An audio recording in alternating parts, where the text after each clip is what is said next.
Does it ever feel like you're a marketing professional just speaking into the void? But with LinkedIn ads, you can know you're reaching the right decision makers, a network of 130 million of them, in fact. You can even target buyers by job title, industry, company, seniority, skills, and did I say job title? See how you can avoid the void and reach the right buyers with LinkedIn ads. Spend $250 on your first campaign and get a free $250 credit for the next one. Get started at linkedin.com/campaign. Terms and conditions apply.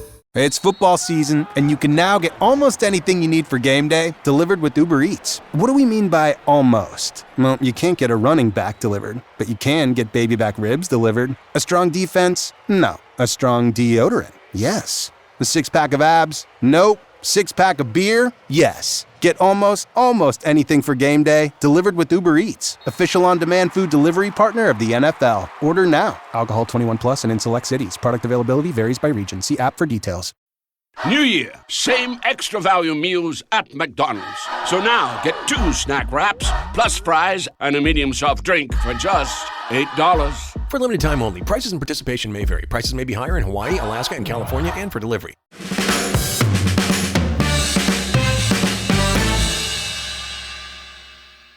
Welcome to No Question About That. This is the Tactic Show with me, Ed, and him, Dharnish. How's it going, Dharnish? Good.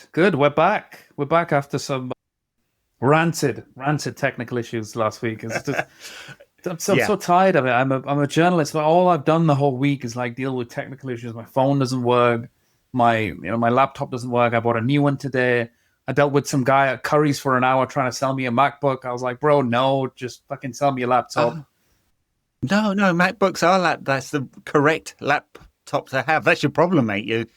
You're playing the championship when you want to be in the Premier League. Yeah, I mean, MacBook, but they're expensive. Like it's a club, but we don't have the funds. Do you want to know how much I spent on my MacBook?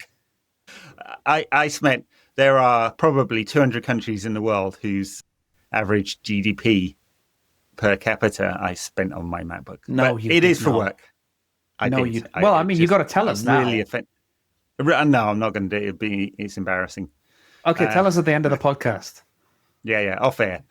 But it is for work. I do a lot of video editing. So anyway, let's talk about football rather than tech. We did have a lot of technical problems. You're not alone in that. Believe me, I recorded some pods this week with other people that had a lot of technical problems too. Did United have some technical problems or tactical problems? Let's start at the beginning. That lineup, gotta say, saw it, did not like at all. How did you feel about the lineup? I don't think a lot of people did like that lineup. I want to mention Sesko here as well, because I want Cunha, Mbeumo and Sesko to play as many games as possible, even against Forest when the attack sometimes looks good and sometimes Mbeumo has looked good in every game. Cunha's looked good in some games, and Sesko again has looked good in some games. Even if those three aren't connecting for a game, just still play them anyway. Maybe Šeško's carrying an injury. We don't know, because it appeared that he might have been, because he went off very quickly in the second half with that injury after missing that chance. But you need, I would still need all three to play together as much as possible, so they can keep the chemistry developing, keep the connections developing. They need to know where each other runs. Cunha and Mbeumo play a similar position. One drops, the other drops as well on each wing. And it just felt as though with Amad a little bit more advanced, you lose that connection that Mbeumo and Amad Diallo were developing, I think, on the right. The left, the left is the left, right? It's the economy will figure itself out. The left is the left. It's not going very well right now, and that's fine. That's fine. There's nothing wrong with having one wing that does really well, but him taking Amad out sort of did that. The irony to that in general is Amad gave the assist for Mbeumo's goal anyway, because I think our first half press now, particularly in the first half, it gets. We'll talk about why it falls off in the second half and why this team is a completely different team away from home and why it's a different team in the second half. But that first half press is really good now. All three centre-backs, Shaw, De Ligt and Maguire, Casemiro, you can all tell they really like what they're doing in the system. Mickey van der Ven tried to do what he did against Copenhagen, and Casemiro said, hold on, mate. Hold on, kid. I'm still around here. Just shut up and sit down. Luke Shaw and Delict, they come right out now to, I think Richarlison and maybe Xavi Simons were dropping inside their own half. Delict was very quick, very aggressive, went against him, stole the ball. And then obviously it completely died off in the second half. And I think a large reason is, we're going to discuss it, is because when the game is going to crap in the second half, they're not prepared for it. And they're not prepared to bring anything on to change that, really. Well, I'm looking at the changes here. We discussed this at length before the podcast. It was Dalot, Mason Mount, Ugarte, Mazraoui, and Lenny Yoro. 4 out of 5 of those changes are negative, and Mason Mount is very good. Football IQ is great, presses well, he's having a good season. But it's not going to change anything in attack. We're still relying on Mbeumo and Cunha to take on 4 or 5 players. Yeah. Well, it's weird because Amorim said Ben's really important to us. He makes the team. I'm paraphrasing, but he talked about Sesko and how important he is for connecting the rest of the team. And when you take Cunha out of that kind of left half space, number 10, advanced 8, Cunha can't connect the team in the way he does from those deeper areas. And he's very important, right? Him and Bruno have worked out how to not get in each other's zones. And then you also don't have a focal point for the attack. I don't like it, right? I don't like Cunha's best moments. The reason why we've paid £70 million for him is not because he's replicating the forward he was at Atletico Madrid. It's because he's the deep-lying forward he found himself becoming at Wolves, right? Don't try and roll him back 3 years to the player he once was and wasn't as effective. Use him in the role that he's become brilliant at, right? And we love him for it. We want the goals and assists to come, and I think they will. So that was odd, right? Why did that again? Yeah. Maybe there's an injury. It felt like actually Sesko's was a knee injury. We'll see some reports on Twitter today saying it's not too bad. Fingers crossed because there's no bloody other options. But the thing I really hate, really hate is the structure of that back 5. And it is a back 5 when you play with 2 fullbacks there. They're just, Dorgu gets into nice advanced spaces and then the delivery is shit. Mazraoui doesn't get into the advanced spaces, really. He's basically another defender. You can argue about them shifting across with, and they do kind of go into a 4 at the back in some phases of play.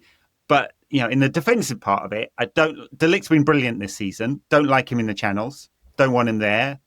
As I've said over and over again, unless it's because you want to defend, you think he's going to be physical and you're going to do a lot of box defending, I don't see the benefit of playing Maguire and Delict.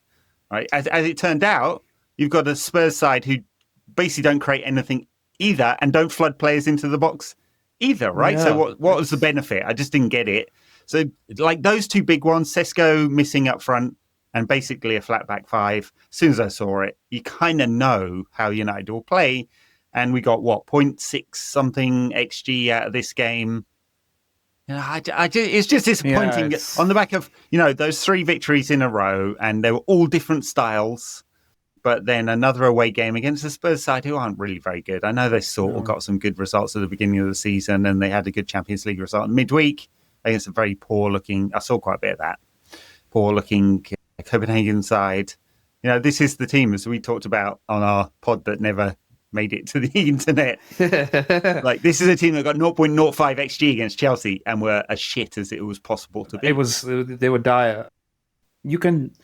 I think we could tell how blunt that back 5 was going to be. And it's very strange for us to sit here and talk about a back 5 being blunt, but the defense is the start of the build-up, and it adds what it does to the attack because it begins the attacks. Also, the Mazraoui thing, it was so obvious he was rusty during the game. I don't know whether he's doing that because he's like, well, whenever I bring players on in the 70 minutes, because I'm playing with my starting 11 so much now, whenever they come on, they just look slow. So I might as well just risk Mazraoui for the first 45, 50 minutes, and then so he can get some minutes under his belt. But there was just so many times where I think he gave the ball away in his own half. Sometimes I think Richarlison was bustling him off the ball here and there. It's just this system works on wing backs a lot, and we still don't. Yeah. We have Amad Diallo, but then if you want to move Amad Diallo, that's fine. But then you lose a lot of no other options. A lot of the good stuff that he brings. The last the last 20 minutes when we needed more of an attacking impetus. The changes that he brought on, I think it was like 4 or 5 within 8 minutes. Casemiro, he said at the end of the game, we can't keep him on for that long. Maguire was injured. Sesko was injured. That's fine. I get that. What I would do is probably move Bruno Fernandes up the pitch and advanced. Mason Mount is fine. He's a better presser than Fernandes. Put him in the middle with Ugarte if you want. And I would put Fernandes up there because he take the risk and he'll likely punch one ball through to Mbeumo in behind. That's what I would have done. I think that he made those changes in that part of the game. I think 20, 25 minutes left, apart from the injuries, because the defensive line, again, was so deep. Same again, that happened against Nottingham Forest. They all of a sudden turned into the low block of death. It's like, wait, what? Why are you trying to defend a 1-0? We've got a whole half left yet. Yeah. It is funny, the Mount thing, isn't it? He seems to me to be a number 8.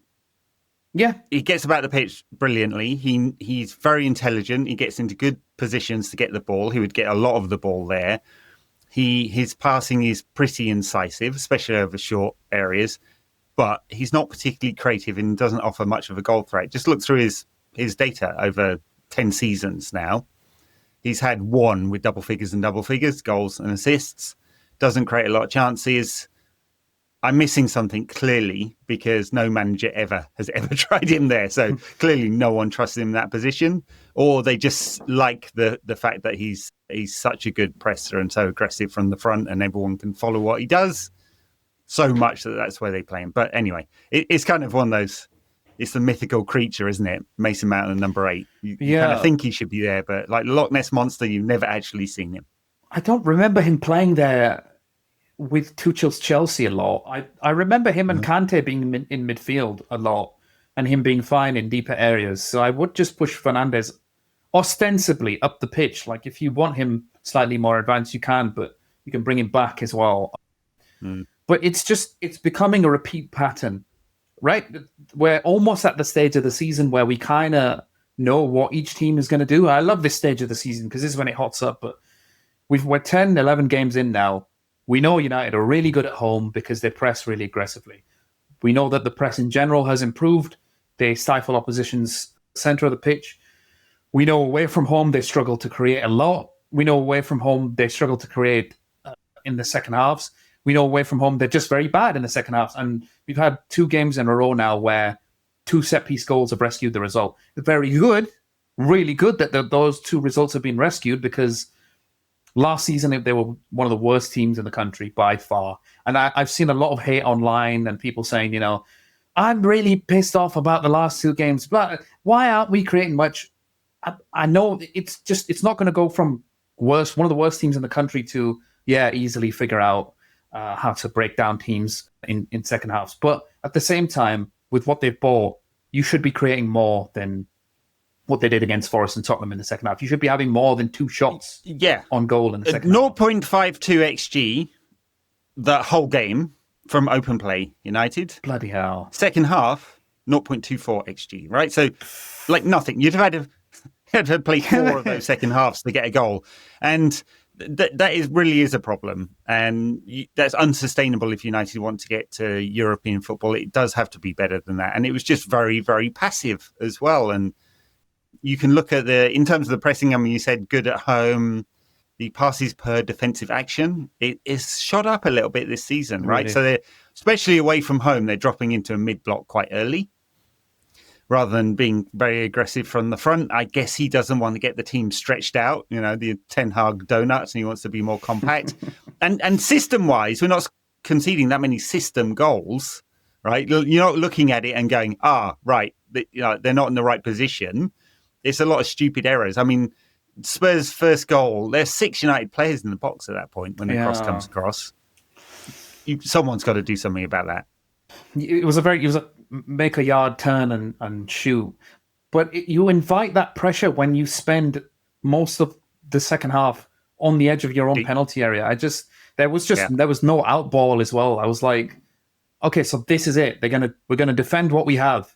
I know there was I think 6 minutes left when Matisse Tell scored, but at the same time, Just stop inviting so much pressure second half. Stop doing the things you were doing last season where you said, I don't want to play this way, but we need points. We know they can defend the box well because they've got Maguire and De Ligt, but I'd prefer it not to be that way. The only time where there was respite was when the changes came, because he put 3 or 4 of them on in a block.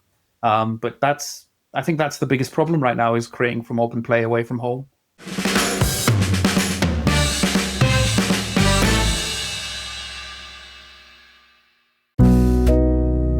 The world moves fast. Your workday, even faster. Pitching products, drafting reports, analyzing data. Microsoft 365 Copilot is your AI assistant for work. Built into Word, Excel, PowerPoint, and other Microsoft 365 apps you use.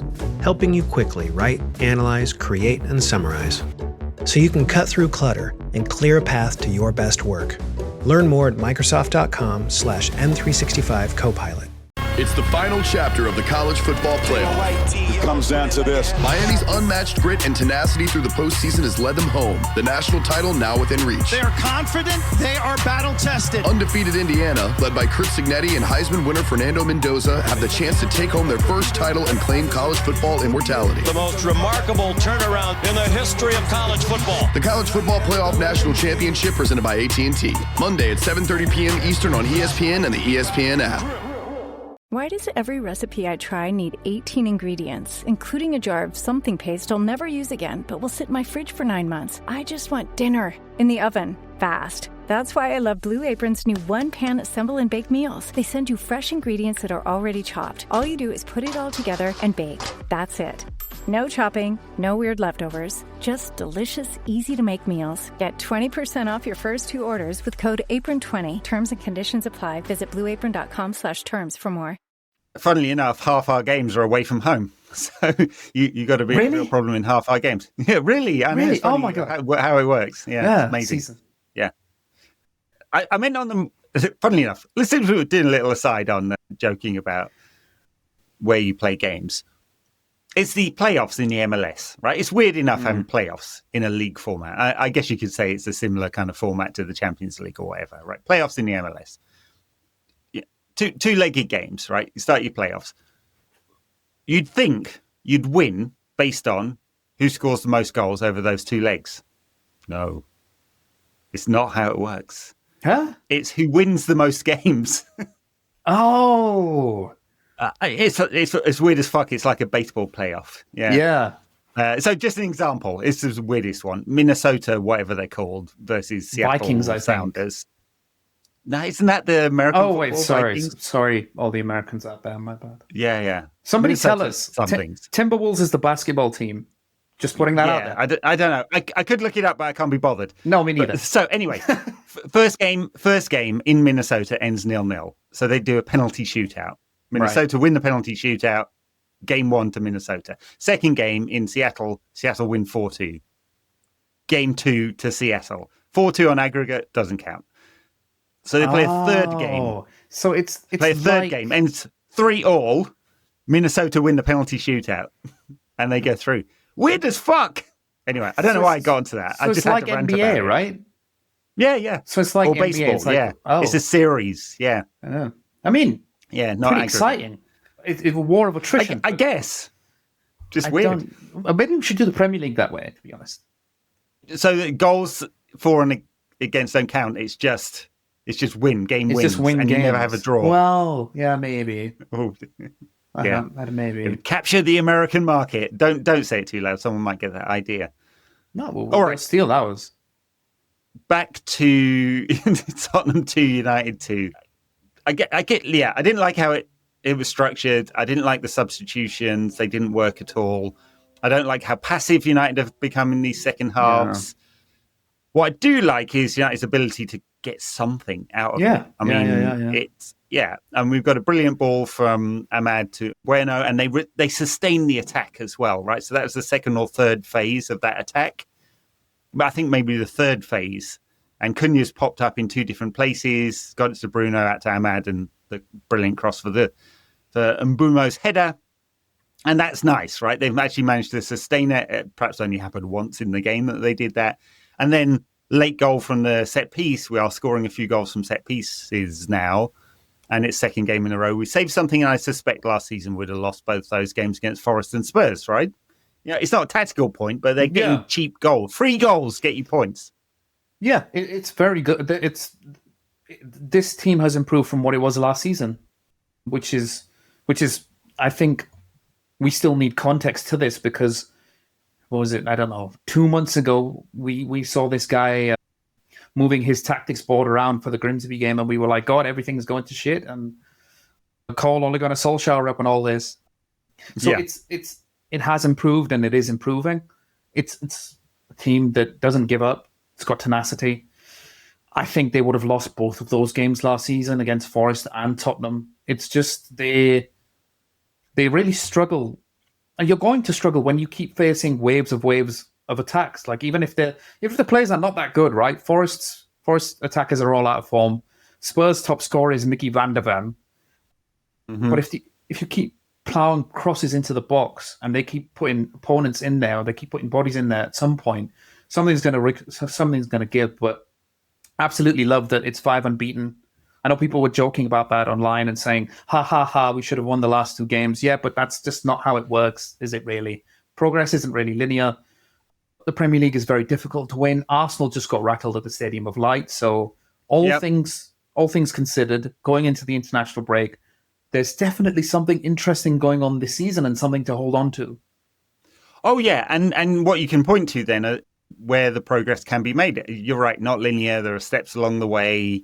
He's changed up the tactics this season within the same formation, same principles, and gone long in some games. Not in this game particularly. Not in the game against Forest either. Very long against Liverpool. So he's horses for courses and changing it up depending on the opponent. That's smart, right? It's pragmatic. Came in with all these principles and his philosophy, and he's gone a bit more pragmatic, and that's okay. He needed points, right? He couldn't have sustained it. And it was a bad start. It wasn't the best start to the season, but he's turned it around, and we are harder to beat if you can cut out the individual errors. And I think both of those goals were goals you could prevent. Someone can stop a cross, please. Yeah. Brilliant turn from Tell, and the deflection takes it past the keeper, but there's somewhere in there that you stop Tell getting the ball. Second one, Uarte. Yeah, maybe don't lose it so high up. And just get out and play him offside. But why is he the guy? But why is he the guy that's always like he comes on and I'm like, wait, why are you losing it again when in the opponent's half? You should be like near ours. You know what I mean? He's a central defensive midfielder, and then you look to the other end. Spurs are attacking. Oh, we got a midfielder back though. It's like no, it's Bruno Fernandes. Like I don't switch the roles, right? Switch the roles. I want Bruno to lose it further up the pitch because if he probably won't lose it, he'll probably create a chance. And Ugarte, you just do what you're good at. All right, you're tough. You're Uruguayan. You put tackles in. You make blocks. All that shit. So why does he? They keep should being simplify advanced? his game. Yeah, The cameo against Brighton was his probably best minutes this season because he came on, blocked, tackled, headed. Just do that, mate. Do your job. Know your place. Yeah, unfortunately, his value to the team and probably the squad is diminishing by the week, and I would not be surprised at all if they sell him in the summer, given the 2-year rule. They're not getting out of him what they need to get out of him, unfortunately. And it's just the fact that it goes to chaos when he comes on. He becomes the kind of counter presser, and Bruno's deeper. I don't get it. I would restrict his role. You sit here, you do not move, you tackle within this zone, you make interceptions, blocks, fouls, and you give it as simple as possible to someone else. It's one-dimensional player. Keep his role one-dimensional too. It's a dramatic drop-off from Casemiro to Ugarte at the minute because Casemiro was at once like, oh, he's brilliant. And then it's, oh, no, now he's washed. And now it's, oh, wait, no, he's brilliant again. Please, I love you, uncle. Please save me. Whereas relying on him now, as I think they all were in his first season when he was just utterly terrific. So it's maybe Mainu gets more minutes as the season gets on, please. Because don't send him away in January, please. Hard to see it. I mean, he talked about Bruno perhaps being a rotation option next season. It was kind of interesting comment from him there. I wouldn't read too much into it yet. A long time to go before we get there. And it's dependent on getting European football as well, which is not guaranteed, but it really has to be. Can we talk about Patrick Dorgu and his role? Yeah. He's very physical. He gets around. I don't want to label him as just an athlete, right? But he gets in the right positions. His pace is great. He defended all right yesterday. His pass completion rate was at 60.4%. And that is the problem, right? When he gets the ball, it's very untidy when he tries to pass it to anyone else. I'm finding it funny that like you're bringing the topic to the podcast and then trying to gas him up by saying positive things, but you don't really have anything good to say. I think I just don't want to be the guy who's shitting on him for the sake of it, right? And it's a valid point because Ahmad has probably made right wing back his own, right? It's the best team is Sesko and Mbeumo Cunha, Ahmad at right wing back, Casemiro, Fernandes in the middle. Back three is the back three, whatever. You can change them around. The left wing back is a huge problem for me because Dalot is all right in big games, but then he gets it in attack and it's literally guys just wait for the ball to go out because it's going to come back to us. And Patrick Dorgu, it was Amorim's first signing, and he's very young. He, like you said, he tries hard. Yeah, he wins a lot of fouls. Great ball carrier. Yeah, good ball carrier. Very good ball carrier. Bad cross though, so I would like bad. that to improve for our wing backs. 29 carries, 5 take-ons yesterday. It's very good numbers, right? It's just when he tries to pass it, it's fucking terrible. It is. And he's great. He's one assist. One assist in 31 games as a United player. Was that the Brentford one? That surely one? is not good enough. The Brentford one when Sesko basically made the chance his own from a bad chipped cross. He's not even getting free ones where he plays it 5 yards before Bruno bangs one in. So, and it's not as if he's getting unlucky either because I think expected assists is 2 point something, right? It's not like he's the data is wildly out of place. He's not creating chances, so no goal creating or shot creating assists either. It's just the attacking numbers. That's a reasonable data set. They're really bad, and I would have hoped he'd have improved it. I'm not a football coach, so I don't think it's as simple as saying, hey, mate, you put in 95 crosses now. You do 3 hours of crossing training or whatever it is, but as you would if you were playing a football game. But it's not improved at all, and it's a real problem. I'd be tempted, if I was thinking about it, to go spend some money. Like, just so he doesn't have to play every game. Because the other option's even worse. It's Diogo Dalot. Diogo Dalot. Right? Yeah. I would look at buying a fullback here. Absolutely. Buy 2 fullbacks. Buy a bad one and a good one and see which one works.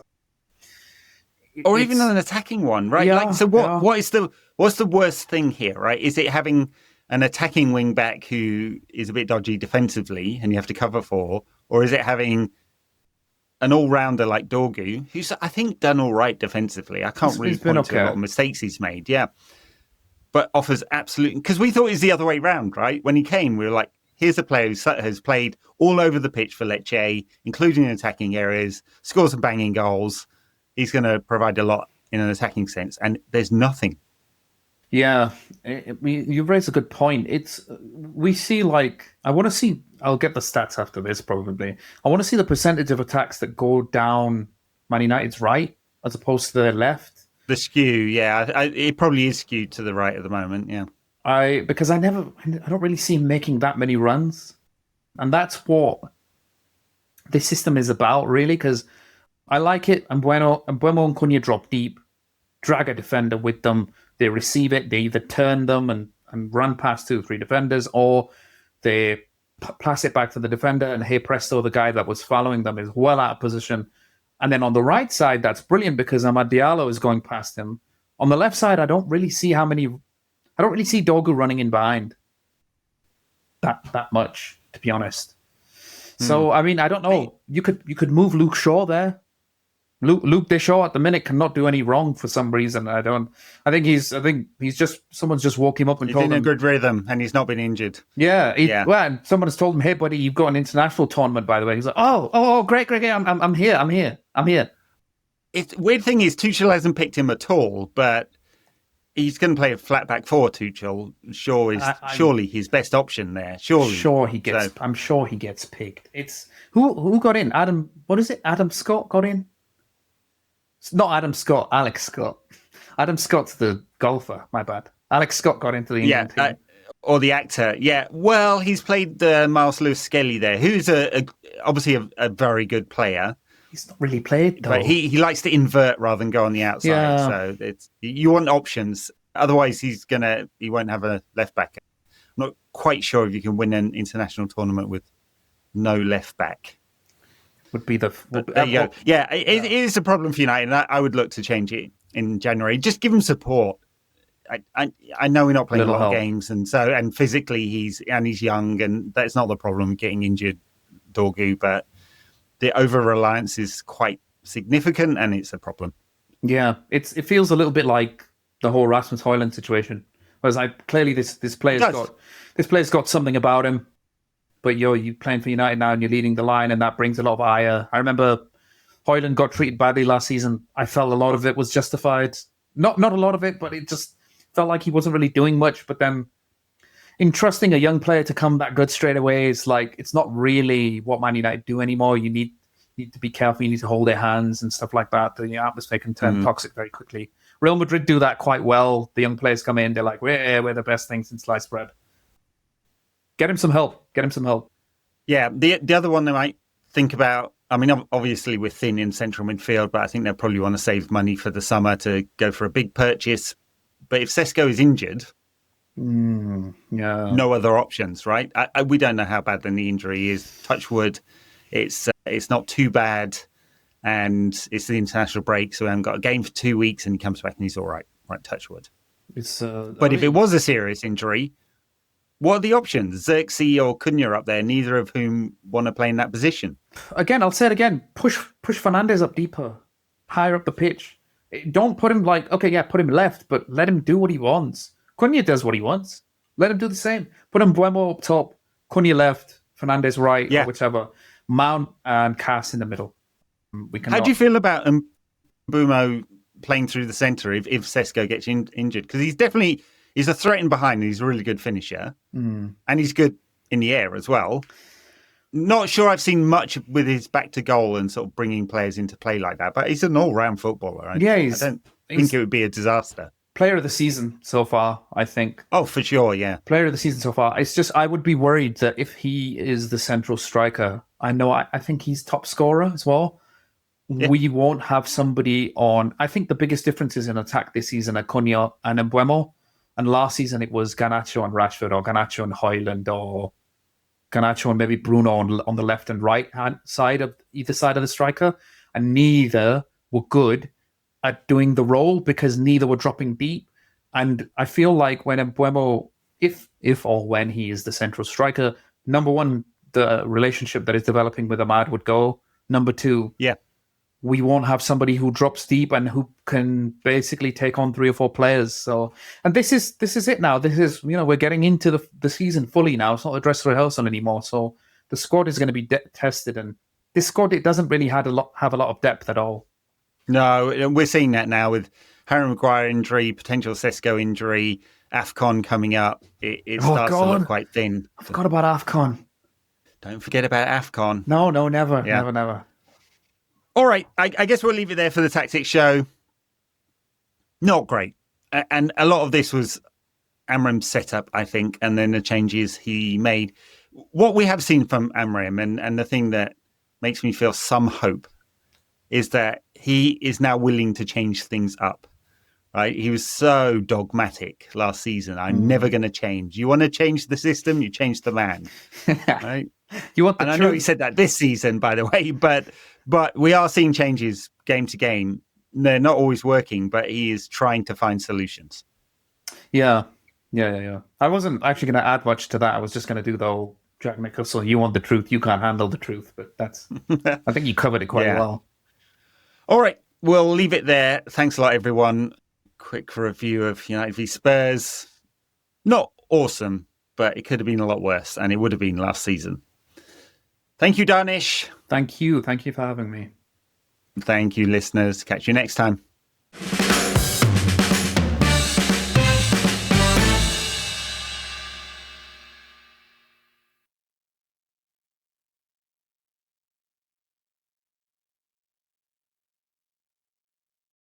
Starting a business can seem like a daunting task, unless you have a partner like Shopify.